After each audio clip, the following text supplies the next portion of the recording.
So you want to lower heart rate, you want to get faster. Your engine is definitely too small. I'm going to tell you how to build it and how to increase in both of those areas. I've done 22 marathons, 650 milers.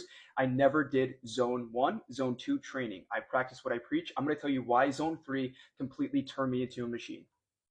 So prime example, he ditched his zone 2s, went to zone 3s, got faster, significantly increased his pace, and was able to recover better. With that being said, you have to do the same thing. If you're building a base and you're there and you're stuck and nothing's happening with heart rate and speed, you have to go a little bit further and put in your zone 3 to zone 4s. I do not believe in the 80-20 rule. The 80-20 rule is great for new beginner runners that are just getting into it 1 month, 2 months, 3 months. I never did that. I wanted to run fast and I wanted to run far, and I just did zone 3, zone 4s every day until my body had no choice but to adapt. And then once it adapted, I sprinkled in my tempos, my sprints, everything that you need as a runner in your toolbox to build your engine and to go further and faster.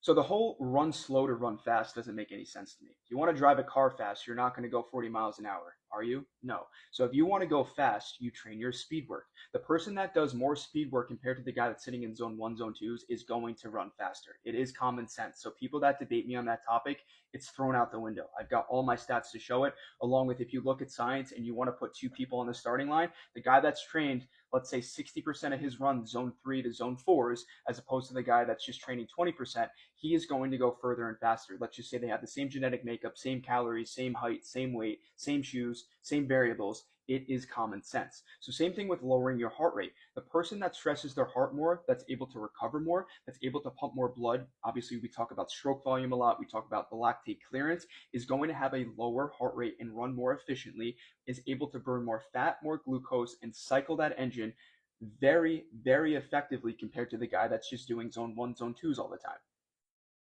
And for me and for a lot of people, it also comes down to actually pushing your body. It's okay to push. It's okay to go against the grain. What works for me works for me, and I practice what I preach. I can guarantee you, if you go into zone 3s, let's just say 60% of the time, you do zone 4s 20% of the time, and you do zone 1s maybe 20% of the time as well, as opposed to doing the 80-20 rule of 80 easy, 20 fast, you're going to increase a lot more significantly. You're going to be way more adapted and way more versatile as a runner, as opposed to the 80-20, because this is what's worked for me, the 60, everything like that. So it's okay to go against the grain. You're teaching your body, obviously, how to work under stress. You're giving it the stress that it needs to efficiently adapt. When you're feeding it properly, you're recovering properly, and you're stretching properly. All of these variables play a key, whether you're doing 60% or you're doing the 80-20 rule.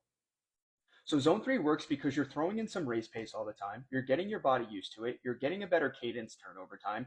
You're tuning your engine. Zone 2 builds it, maintains it, okay? So you can't always sit there. Zone 3 continuously tunes it. You can teeter on the maintenance, or you can teeter on the actual zone 4, which is your red line, which is getting you faster. You can throw that in without taxing your body. Short, efficient workouts, 30, 45 minutes, zone 3 is all you need, constantly, consistently, maybe throw in 2-a-days, and you will be exactly where you need to be.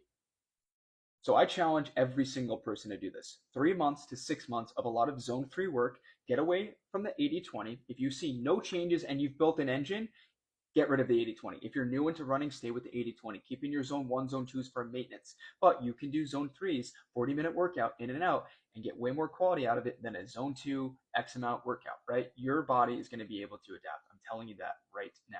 Is this for everyone? The answer is no. Did this work for me? The answer is yes. Will it work for a lot of people? Yes. But you don't know until you try. This is going to push your mental. This is going to push your body. This is going to push every area of your life to change it. And I know it's going to be hard. And the most difficult thing for people is change. They're used to sleeping in. They're used to doing the same thing every day. And they're scared because they're fearful. They're fearful because they don't have enough confidence. Confidence doesn't come from screaming out affirmations. It comes from putting in the work consistently for months on end, looking at data and saying, holy shit, I can do that. So unless you try it, there's no need to knock it. So any questions on this drop?